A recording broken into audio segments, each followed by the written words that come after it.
The silent distance. In the glamorous world of Hollywood, silence often hides the loudest truths. Behind every smile on the red carpet, every moment captured by paparazzi lenses, there are stories that go untold. Stories not scripted by writers or rehearsed in front of cameras, but stories of real emotion, of connection, of pain and healing. And among those stories, none was more quietly moving than the one shared between Keanu Reeves and Sandra Bullock. A bond that transcended the noise of fame, the years of distance, and the scars of life itself. It began not with a blockbuster announcement or a tabloid scoop, but with a moment so simple, so human, that it slipped past the media unnoticed. At a charity gala in New York, a night filled with flashing bulbs and formal chatter, Keanu stood quietly at the edge of the room, away from the crowd. He wore a dark suit, his long hair tucked behind his ears, and his eyes, gentle and observant, drifted through the space as if looking for something familiar in a sea of strangers. Across the room, Sandra entered. She wasn't the loudest arrival, nor the most flamboyant, but something about her presence turned heads. Perhaps it was the effortless grace or the depth in her eyes that hinted at stories left untold. She hadn't seen Keanu in over a year, and yet the moment her gaze met his, it was as though no time had passed.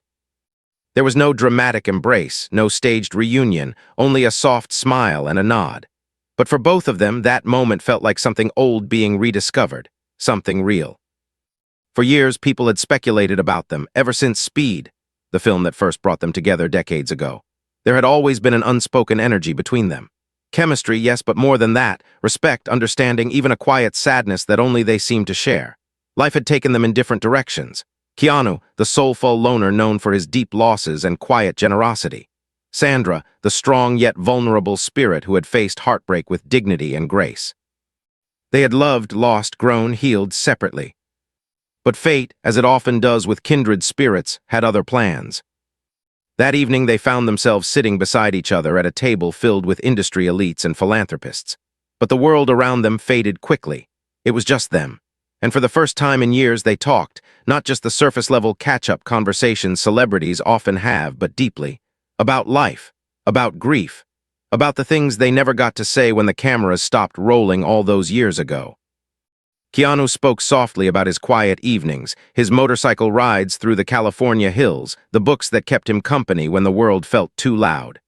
Sandra listened, not with polite interest, but with the kind of attention that says, "I see you, all of you." And when it was her turn, she opened up in ways she hadn't for years, about the weight of fame, about raising her children in a world that often felt artificial, about the loneliness that crept in between public appearances. Keanu didn't interrupt. He just held her words in silence, the way a good friend holds your hand when you're not even sure you need holding. The gala ended, and they walked out into the cool night air together. No limousines, no entourage, just two souls rediscovering what they meant to each other. But what neither of them realized that night was how that small, seemingly ordinary reunion would become the start of something extraordinary. Over the weeks that followed, they began meeting again, quietly, away from the spotlight. At first, it was just coffee, then hikes, then dinners that turned into long walks through moonlit neighborhoods where nobody asked for photos and nobody cared about box office numbers. And in those quiet moments, something began to grow, not romance, at least not yet, but something deeper. Connection, healing. Two people who had seen the best and worst of humanity began to remind each other why it was still worth believing in kindness, in resilience, in second chances. Soon people around them started noticing, not because they were flaunting their bond, but because something had shifted in both of them. Keanu smiled more. Sandra laughed deeper. Their eyes held less weight, more warmth. It wasn't about Hollywood love, it was about human healing, and everyone around them, whether in their inner circle or fans online, felt it. Of course, there were whispers. Social media exploded with photos of the two at a cafe in Venice, California. A fan posted a video of them playing with a stray dog on the street, laughing like kids. And suddenly, hashtags like Keanureeves and reconnection started trending. But for Keanu and Sandra, none of that mattered. They weren't chasing headlines, they were chasing peace. And yet, neither of them spoke about what was happening, not to the press, not even to their closest friends. Because how do you explain something that isn't meant to be explained? How do you put words to a connection that is more about presence than promises? They had no plans, no labels, only moments. And for two people who had lived entire lifetimes pretending to be someone else on screen, those real, unscripted moments were everything. But just as the warmth between them was beginning to feel like home, something unexpected happened, something that would test the very strength of the bond they were slowly building. It came in the form of a letter. A simple white envelope, delivered not by an assistant, but slipped under Keanu's door one evening as he returned from a quiet dinner with Sandra. It had no name on it, only the initials, JP, and inside, a message that read, "There's more to your past than you remember, and it's time you faced it before it changes everything." Keanu stared at the letter for a long time. The handwriting was familiar, hauntingly so. His fingers trembled slightly as he folded the paper back, his mind racing. He didn't want to involve Sandra, not yet. She was finally smiling again, finally finding ease, and he didn't want to risk pulling her into a storm he hadn't even begun to understand. But what he didn't know was that Sandra had secrets of her own, buried just as deep, and that the quiet bond they were nurturing was about to be shaken by truths neither of them were prepared for. This wasn't just a story of reconnection. This was the beginning of a journey through memory, through loss, through forgiveness. A journey that would either make them or break them. The letter that reopened old wounds. The night Keanu received the letter, the air in his home felt different, as if the walls themselves had leaned in to listen. He stood in the soft amber glow of a vintage lamp, holding the envelope as if it were a live wire. It wasn't the words that shook him, it was the handwriting. Familiar, slanted, with a slight curl on the P. It echoed from a time in his life long buried under layers of grief, forgiveness, and silence. JP. Just two letters, but enough to stir a tide of memories that had remained dormant for decades. The letter didn't accuse or threaten. It merely invited a confrontation with the past. A past Keanu had tried his best to forget, or at least outpace, with years of quiet work, quiet giving, and even quieter sorrow. He didn't sleep that night. He sat by the fireplace, staring at the flames, letter unfolded on his lap, eyes tracing the words over and over like they were a map. But a map to what? Redemption? Closure? Or was it the reopening of an old wound he had never really stitched properly? His thoughts kept circling back to Sandra. She had become his calm, his clarity. What they were building, slowly, organically, wasn't defined, but it was sacred. She brought light into his life in a way he hadn't felt since before everything had gone silent in his soul. But this letter was a shadow from a life she didn't yet know about. He could have told her. He almost did 3 times that week. Each time they met on their walk through Griffith Park, over dinner in a tucked-away Italian restaurant in Silver Lake, or during a quiet visit to an animal shelter where they ended up adopting a rescue dog they named Tempo, he found himself on the edge of telling her. But something about the way she laughed at his dry jokes or gently brushed her hand over his as they sipped tea made him hesitate, not because he didn't trust her, but because he didn't want to break the spell. He didn't want the weight of his past to dim the joy returning to her eyes. Sandra, on the other hand, had noticed the change. Keanu had always carried a certain quiet with him, but now there was something more, a distance behind his gaze, a hesitation in his voice like he was half present, half elsewhere. And she, being no stranger to burying her own pain, recognized it instantly. But she didn't push, not yet. She knew that trust blooms best in patience. And Keanu was a man who bloomed slowly, carefully. What she didn't expect was that the next wave of truth wouldn't come from him, but from her own past. One morning, Sandra received a call from an old friend, Ava, whom she hadn't spoken to in over 6 years. Ava was one of the few who had been there when Sandra was going through her most painful heartbreak, the betrayal that nearly broke her spirit, not just as a woman, but as a mother. When she adopted her children, the media had fixated on her every move, often praising her strength while ignoring her fragility. What they didn't see was the private collapse, the betrayal by someone she had trusted to help raise her family. It had taken her years to rebuild that trust, brick by careful brick. Ava's voice on the other end of the line was urgent, trembling. She wasn't calling to reminisce. She was calling with a warning. "Someone's talking, Sandy, someone from back then, saying things about the adoption, about choices you made. They're twisting things. I didn't want to believe it, but it's getting around producers, journalists. Someone wants to hurt you." Sandra's chest tightened, not from fear of scandal. She had weathered those storms before. But because this time she wasn't just protecting herself. She was protecting her children. And unintentionally, she was protecting Keanu too. He had walked into her life during a period of serenity she had fought to earn. The last thing she wanted was for that peace to be shattered by ghosts she thought she'd laid to rest. For the next few days, Sandra withdrew not from Keanu directly, but emotionally. Her responses became shorter, her eyes carried more weight, and though she still smiled, it didn't reach as far. Keanu noticed. Of course he did. But neither of them had learned yet how to ask the deeper questions without unraveling something they weren't ready to face. It was during a Sunday morning walk through a quiet farmer's market in Malibu that it all cracked open. They were standing near a flower stall, Sandra looking at wild sunflowers, Keanu gently nudging a dog with his foot, when a woman walked past and muttered under her breath, just loud enough for them both to hear. "Must be nice pretending nothing happened." Keanu stiffened. Sandra turned slowly, but the woman was already gone into the crowd. It wasn't the words that hurt, it was the familiarity of them. Because both Keanu and Sandra knew in that moment that the past wasn't as buried as they'd hoped. Later that day, they sat on the patio of Keanu's home, silence stretching long between them. Finally, Sandra broke it. "I think we've both been carrying things," she said softly, her voice as fragile as the wind. "Things we haven't said, things we're scared might change. This." Keanu looked at her, his eyes raw with emotion, and reached into his jacket. From it, he pulled out the letter. He handed it to her without a word. Sandra read it in silence, her hands trembling slightly. When she looked up, there were tears in her eyes, but not just for him, for both of them. "I got a call too," she whispered. "From Ava, someone's trying to resurface what happened after the adoption, twist it, use it." They sat there, two souls laid bare, not hiding anymore. And for the first time, their connection became something else, something anchored not in shared laughter or silent comfort, but in mutual vulnerability. In the truth. Keanu reached out and took her hand, and when he spoke, it was with a steadiness that only years of survival can bring. "We don't run anymore, Sandy. We walk into it together." And just like that, a silent vow was made.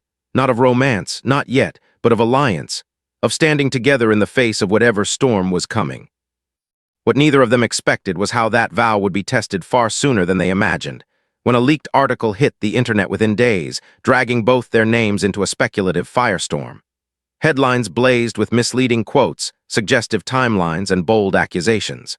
Fans were confused. Industry insiders whispered. And social media, as it often does, exploded with opinions from people who had no idea what was real and what wasn't. But Keanu and Sandra didn't respond, not with statements, not with denial. Instead, they did something no one expected. They appeared together. At a quiet fundraiser for a children's art initiative in downtown LA, they walked in side by side, holding hands, not for the cameras, but for each other. They spoke little, smiled warmly, and stayed long after the press left, sitting with children and helping them paint, laugh, and imagine. The world watched, and everyone noticed. Not the scandal, not the rumors. They noticed the calm between them, the trust, the bond. The way Sandra looked at Keanu, not with desperation, but with peace. The way Keanu looked at Sandra, not with protection, but with partnership. It wasn't a love story, not yet. It was something deeper. And it was only just beginning. A past that wouldn't stay silent. For a few days after the article dropped, the world seemed to split into two halves, outside noise and inside stillness. Outside, media machines spun the story like a golden web of gossip, trying to make sense of what wasn't theirs to interpret. Headlines speculated that Keanu and Sandra were secretly in love, or that they were hiding a deeper scandal involving their past relationships, their families, or even legal conflicts. Social media became a storm of assumptions, some full of admiration, others fueled by typical cynicism. But inside, between the two people at the center of it all, something unexpected happened. Stillness. Instead of panic, there was resolve. Instead of retreat, there was clarity. Sandra sat across from Keanu at his place in the Hollywood Hills, surrounded by books and quiet records playing in the background. The dog they'd adopted, Tempo, lay at their feet, unaware of the digital chaos unfolding just beyond the safety of the walls. Keanu handed Sandra a folder that contained several pages of his past, old photos, letters, journal entries, pieces of a puzzle that had haunted him for years, but that he had never fully shared with anyone. Inside that folder were moments from a period in his life before he became the Keanu the world adored. Moments with someone named Julian Pierce, his best friend during his early 20s, who had vanished under mysterious circumstances just before Keanu's breakout role changed everything. Sandra read every word slowly, absorbing the pain stitched into each sentence. Julian hadn't died, but he had disappeared, and not just from the public eye. He had disappeared from Keanu's life at a time when loyalty was needed most. There had been disagreements about trust, betrayal, and a misunderstanding that tore their brotherhood apart. The letter Keanu had received weeks ago was from Julian. After all these years, Julian had returned, not out of guilt but out of something more dangerous: justification. Julian was now a podcast producer, working with a team known for controversial celebrity exposés, blending half-truths with deep cuts of reality to stir emotional frenzy. And this time, he wasn't just telling stories. He was trying to reclaim the narrative he felt he'd been erased from. "I should have stopped him," Keanu said, voice low, eyes distant. "Back then, I knew he was spiraling, but I let him go." Sandra closed the folder and took a deep breath, holding his gaze firmly. "You were a kid, Keanu. You were trying to survive in a world that eats people alive. We all have people we wish we could go back and save, but some people choose their own ghosts." He looked at her and nodded, a silent gratitude blooming in his chest. Her presence didn't just calm him, it steadied him. She didn't try to fix what was broken. She simply sat with the brokenness like it deserved to be seen. But Sandra knew her turn was next. She reached into her coat pocket and retrieved a USB drive. "I never told anyone about this," she said. "Not my team, not my manager, not even Ava. This is the full adoption file, the original one, with sealed testimonies. I kept it not to hide, but to protect." Keanu took it gently. He didn't ask to open it. He trusted her too much to question her reasons. Instead, he asked one simple thing. "Do you want to face them together?" Sandra didn't hesitate. "Yes." What followed was a series of quiet decisions that would change everything. They didn't post on social media. They didn't hire a PR team to scrub their image. Instead, they did something radical. They reached out directly. First to Julian Pierce. Then to the podcaster attempting to produce a series based on Sandra's adoption journey. And finally, to the children involved in those old testimonies, now adults, who were being mentioned in whispers they never consented to. They asked for conversations, not confrontation. They asked for truth, not defense. And most surprisingly, they got responses. Julian agreed to meet privately. The meeting took place in an old warehouse-turned studio space in Echo Park. Keanu hadn't seen Julian in nearly 30 years. When they embraced, it was stiff and unfamiliar, but beneath the surface, years of pain trembled. Julian looked older, weathered, but not broken. And though he began with blame, about abandonment, about Keanu's rising star and his own fading light, his voice eventually softened. "You were my brother," Julian finally said, tears threatening. "And I hated you for leaving me behind, but maybe I hated myself more." Keanu didn't flinch. "I didn't leave you, I lost you. There's a difference." Julian nodded, silence filling the air between them like an apology that needed no language. Sandra's meeting was different. The podcast producer, a young, hungry creative named Riley, was less receptive. Riley had done months of research and insisted the story deserved to be told, but Sandra came not to suppress the story, but to shift it. "You're not telling the full truth," Sandra said calmly. "You're telling the most clickable version, but there are real children involved, real lives. You can destroy them with a single headline." Riley didn't back down, but neither did Sandra. She offered an alternative, a sit-down, on-record discussion with her, the now-grown individuals tied to the case, and a neutral journalist, not for spin, but for truth. To everyone's surprise, Riley agreed. And just like that, a ripple began. A documentary was arranged. Not a scandal-driven piece, but a long-form human story, co-produced with integrity. Sandra gave consent to everything. Keanu supported it, standing beside her during the interviews. The documentary would tell the real story of a woman who had fought the system to adopt ethically, of the young lives she had helped protect, of a community of love built on more than paper. When the trailer dropped, the internet exploded again, but this time the tone had shifted. People didn't see controversy, they saw courage. And Keanu and Sandra once again became symbols, not of celebrity gossip, but of something much rarer. Accountability. Humanity. Healing.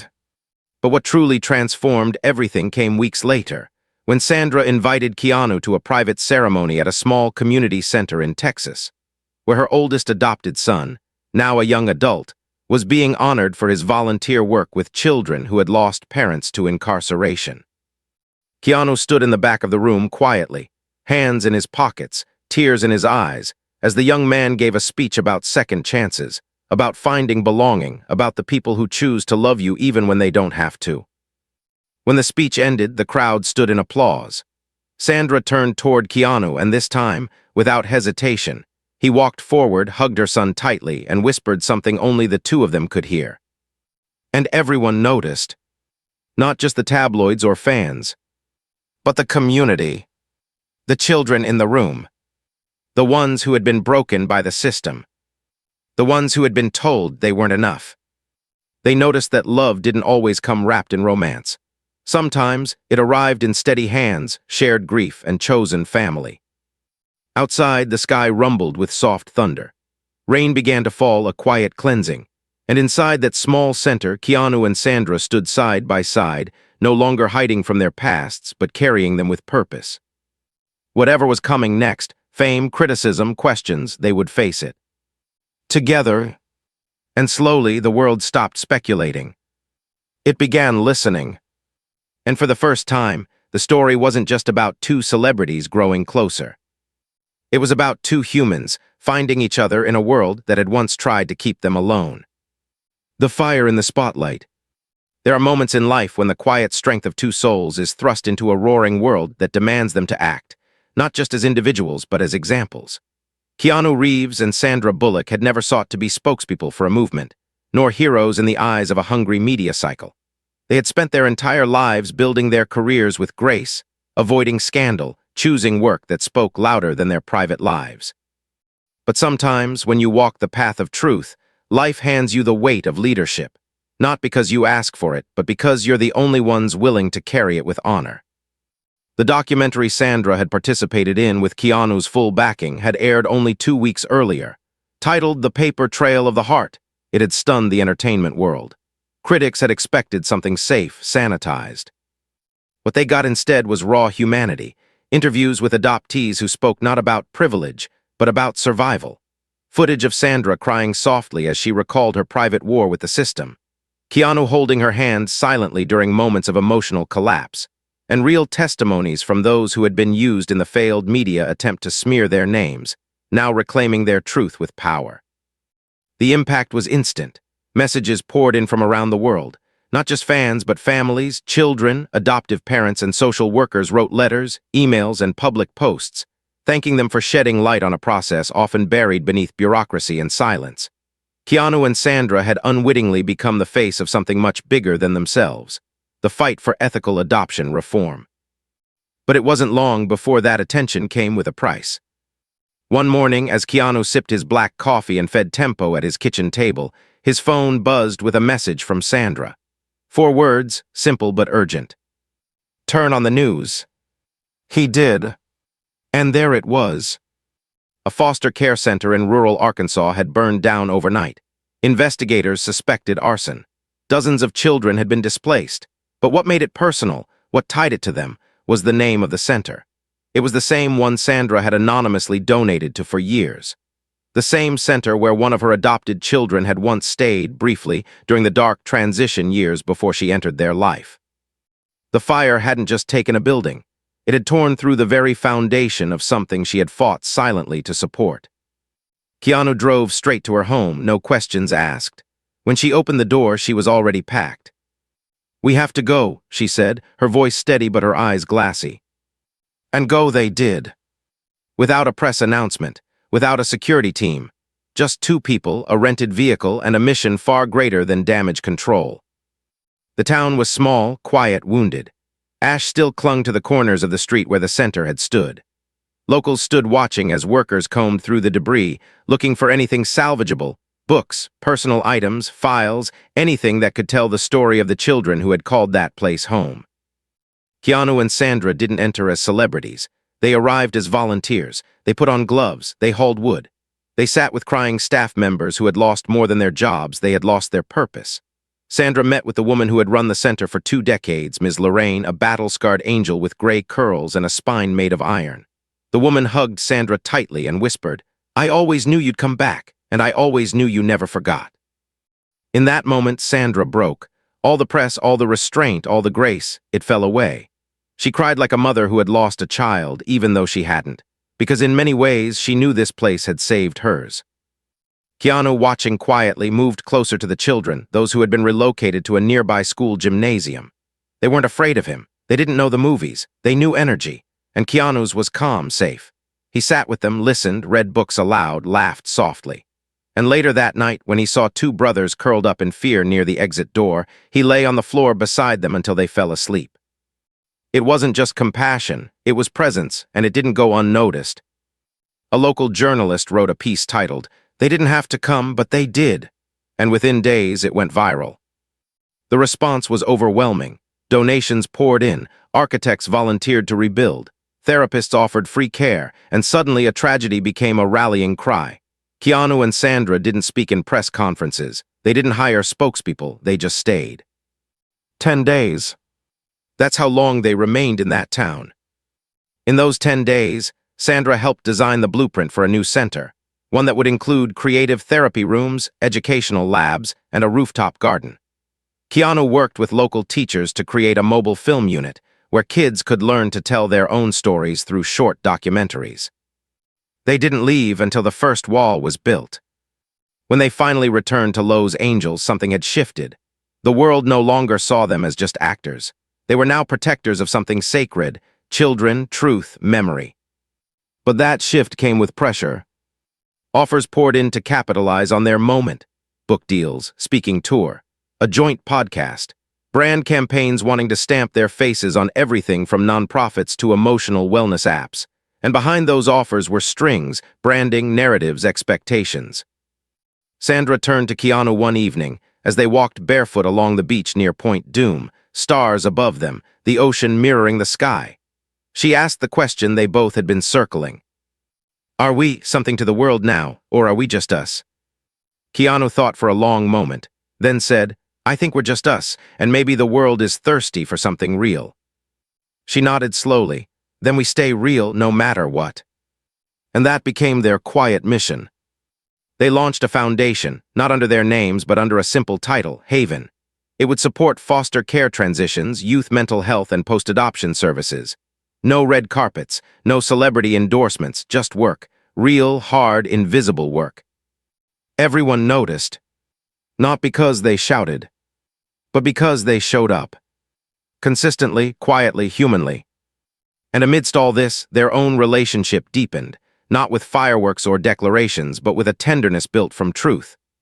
They began to write letters to each other, not digital messages, but handwritten notes left on doorsteps, slipped into coat pockets, or mailed with no return address. Notes that said things like, "You reminded me that stillness is not the same as stagnation. You are not what happened to you, you are what you chose to do with it. Thank you for seeing me when I forgot to look." And in those letters, their love took root, not a love built for headlines, but one built for healing. What the world didn't know was that a new storm was coming. A past relationship, one long buried by Sandra, connected to a powerful figure in the industry, was about to resurface. And this time it wouldn't just threaten her peace. It would test whether Keanu was willing to stand in a fire that wasn't his. But before that, they had one more promise to make. To each other, to always walk forward, even if it meant walking through flame. The reputation war. Some storms don't announce themselves with thunder. They build slowly, beneath the surface, behind polite smiles, and beneath years of silence that were mistaken for peace. Sandra had known for years that a day might come when her past would turn against her, not because she had done something wrong, but because she had chosen to survive when others had expected her to fold. And now, after everything, the fire, the foundation, the healing, this final shadow had come to collect. It began with an article. Unlike the gossip pieces of before, this one was different. It was written by a respected journalist, someone Sandra had once trusted during her earlier career, a woman named Meredith Cole, whose profile pieces were known for being raw, poetic, and brutally honest. The article appeared in a major magazine, titled simply, "What Sandra Left Behind." But this wasn't just an exploration of Sandra's resilience. It wasn't even framed as an attack.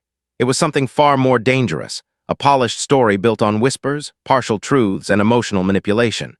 It painted Sandra as a woman who had succeeded by severing ties, who had allegedly walked away from key relationships, one in particular that now stood at the center of the narrative. Her brief, secret relationship with a high-powered studio executive named Grayson Wade. The article alleged that Sandra had once been involved with Grayson during the most critical point of her rise to fame, and that when she chose to adopt alone, rejecting his offer to build a family together, he had been quietly ousted from several projects, his career allegedly impacted by her connections. The article didn't say she ruined him, but it implied it. And in the world of public opinion, implications are all it takes to set fire to reputations. Keanu read the article in his kitchen at sunrise, the light not yet strong enough to brighten the words that now crawled across the page like poison. His face remained unreadable, but something cold flickered in his eyes, not because he believed it, but because he understood what this meant. This wasn't about truth, this was revenge. He drove to Sandra's place without a call.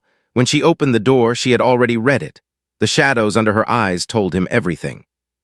"I knew he'd come back," she said softly, "but I didn't think he'd come back like this." They sat on the patio, the sun rising slowly, casting long golden beams over the quiet city. Sandra told him everything, not just about the relationship, but about the fear she had lived with after ending it. Grayson hadn't taken it well. He hadn't lashed out publicly, but she had seen the subtle punishments. Roles she was removed from without reason. Invitations that vanished. Rumors that trickled through the industry like water through cracked glass. "He told me once," she whispered, "that a woman alone was powerful, but a woman who said no was dangerous." Keanu didn't speak for a long time. When he finally did, his voice was steady, heavy with resolve. "Then let him see how dangerous love can be." The next few days were chaos. Interviews were requested, publicists scrambled. Grayson himself released a statement denying any intent to harm while painting himself as the wounded party. He never accused Sandra outright, but his words were carefully chosen to cast doubt. He referenced closed doors, broken promises, and the cost of ambition. And the worst part, some people began to believe him. Hollywood was always quick to question a woman's silence. Keanu made his move not through anger, but through presence. He showed up. At events. At interviews. On podcasts. But not to defend Sandra with vague words. He told stories. Stories about integrity, about working with Sandra, about watching her struggle and rise, about the grace with which she treated everyone from production assistants to executive producers. He spoke about the Sandra the world didn't see, the one who cried when a child couldn't find a home, the one who called her staff family, the one who could have abandoned him during his darkest days but didn't. He didn't attack Grayson. He just made sure the truth was louder. One of the most powerful moments came during a late-night interview.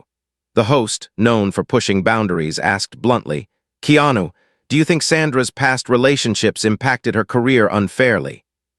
Keanu paused, looked directly at the camera, and said, "I think what impacted her most was her refusal to play by rules written to silence women. And if that made her dangerous, then maybe we all need to be a little more dangerous." That clip went viral overnight, but more importantly, it ignited something. Women across the industry began sharing their own stories, not of Sandra, but of Grayson, quiet stories, subtle ones. No one shouted abuse, but the pattern became undeniable. Power used like a knife behind a smile, promises made and broken, reputations threatened, careers quietly rerouted. A wave began. And through it, Sandra stayed silent, not out of weakness, but out of discipline. She had been here before. She knew when to speak and when to let others speak for you. But one night, after attending a community event for Haven, she stood on stage, unexpectedly, and spoke.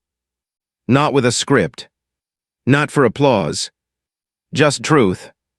"There was a time," she began, "when I believed silence was strength. That if I just did the work, stayed kind, gave generously, the truth would take care of itself. But the truth needs a voice. Not a scream, not a war cry, just a voice. And I'm here now. Not as a survivor, not as a star, but as a woman who simply chose peace. And I won't apologize for that anymore." The room stood in silent awe. Keanu was in the back, his arms crossed, eyes full, not of admiration, but of pride. Not for what she said, but for the weight she no longer carried alone. In the weeks that followed, the tide turned. The article faded. Grayson quietly resigned from his executive role amid ongoing reviews. The magazine issued a quiet addendum, citing incomplete context. But none of that mattered as much as what remained. The bond. The bond between two people who had now stood through every storm, unmarried, unlabeled, unbothered by what the world demanded they be. Their love was never announced. It was lived. In small gestures. In handwritten notes. In the way Keanu reached for Sandra's hand in a crowd, not for a photo, but to anchor her in a sea of noise. In the way Sandra would glance at Keanu across a room and know, without words, that she was safe. But one question still lingered between them, one they hadn't yet asked. What happens when the world is quiet again? When the lights fade? When there are no more headlines to fight, no more ghosts to bury? Do they remain? Or were they always just survivors walking the same path, for now? That question would be answered soon. In a way neither of them expected. When a tragedy would strike someone close to Keanu, and Sandra would be forced to decide whether love is about staying or letting go. The choice to stay. The late autumn wind rolled in from the Pacific like a whisper, soft, haunting, unforgettable. The kind of wind that carried the weight of change. It curled around the hills of Los Angeles, slipped between the cracks of glass towers and crumbling bookstores, and finally settled in the space between two hearts who had been walking parallel roads long enough to forget where they started. Keanu stood at the edge of a hospital room, his body still, his thoughts drifting somewhere between memory and prayer. The world had gone quiet again. No headlines, no camera flashes, just the sound of a heart monitor, slow and steady, and the breath of a man who had once been like a father to him, his longtime mentor, the cinematographer who gave Keanu his first chance behind the lens. His name was Martin Voss. A man who had been there before the fame, before the heartbreak, before the silence that had shaped Keanu's adulthood. Martin was dying. The doctors had said it would be days, maybe less. Sandra stood beside Keanu, not saying a word, her hand lightly resting against his back, grounding him. It had been a long year, full of storms they never asked for, battles they never started. And now, in the stillness of one man's final days, all the noise had melted away. It was here, in this stripped-down, human moment, that the truth of their connection was laid bare. Keanu sat beside Martin, holding the old man's hand. The grip was weak, but still there. "I never said thank you," Keanu whispered, "for seeing me when no one else did." Martin's eyelids fluttered slightly, a smile barely forming. "You never needed to, you showed me, with how you lived." Outside the window, the sun began to rise over the hills, its golden light piercing the glass like forgiveness. Sandra watched Keanu in that light and realized something quietly devastating. She had come to love this man not because he was strong, but because he never pretended he wasn't hurting. They left the hospital late that afternoon and drove without speaking, not out of tension but out of reverence. Some silences are sacred. They ended up at Sandra's home, where the warmth of domesticity embraced them gently. Tempo, now older and grayer, greeted them with a soft bark and curled at their feet as they settled into the kitchen. Sandra poured tea, her hands trembling just slightly, and then finally asked the question she had been holding for months. "Keanu, when this quiet settles, when there's no more fire to put out, no fight to win, will you still want this? Still want us?" It was a question shaped not by doubt but by clarity. They had walked through so much, public pressure, private grief, exposed histories, and in all of it their love had never been defined, only lived. Keanu looked at her, his eyes not sad but steady. "Sandra, I didn't fall in love with you because of the storms. I stayed because of the stillness. The way you pour tea, the way you hum when you don't know I'm listening, the way you read to children like their hearts are fragile glass." He stood, walked around the table, and knelt before her, not to propose, not to make a spectacle, but to meet her at eye level, soul to soul. "There's no noise in us," he said. "There's just music." She reached out, brushing her fingers along his cheek. "Then let's stop waiting for the world to hand us a stage. Let's build our own peace, quietly, authentically." And so they did. But not with marriage announcements or joint interviews. They did it by creating a home together, not in Hollywood but in New Mexico, where the skies stretched endlessly and the pace of life moved like poetry. They opened a retreat center for young artists and foster kids, an extension of Haven but more intimate, a place where healing didn't require an audience. Sandra taught writing workshops beneath sycamore trees, barefoot in the grass, laughing more than she ever had before. Keanu built a motorcycle garage that doubled as a life skills center, teaching kids how to rebuild engines while slipping in life lessons about resilience and patience. They lived slowly. They wrote letters still. Sometimes they'd leave them on each other's pillows. Other times they'd hide them in books or under teacups.